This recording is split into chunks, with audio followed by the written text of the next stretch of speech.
Inilah kondisi jalan rusak di ruas Jalan Pelabuhan Ratu Cikidang, tepatnya di Tanjakan Cisarakan, Desa Buniwangi, Kecamatan Pelabuhan Ratu, Kabupaten Sukabumi.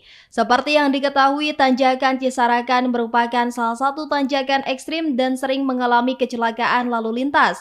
Akibat sulit dilalui pengendara, terutama kendaraan roda 2 maupun roda 4. Selain itu, jalan yang berlubang dan minimnya pembatas jalan di tanjakan tersebut mengakibatkan kecelakaan sering terjadi di Tanjakan Cisarakan. Salah seorang warga, Saprudin, mengaku kondisi ini sudah berlangsung lama, namun sampai saat ini belum ada respon dari dinas dan instansi terkait, termasuk pemerintah Kabupaten Sukabumi. Tidak jarang warga juga secara swadaya melakukan perbaikan jalan tersebut dengan cara ditimbun dengan peralatan seadanya. Yang pertama, masalah memang tanjakan ini agak tinggi, agak kurang. Jadi satu itu, yang kedua minimnya pembatas jalan.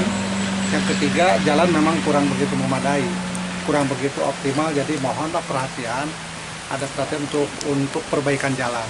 Paling utama itu, karena seringnya rawan. Karena memang kita tidak pungkiri, karena untuk Tanjakan Cisarakan ini sudah dari tahun 90-an sudah terkenal banyak yang celaka, tapi ya kita lihat pembatas jalannya untuk di arah tebing ini memang tidak ada.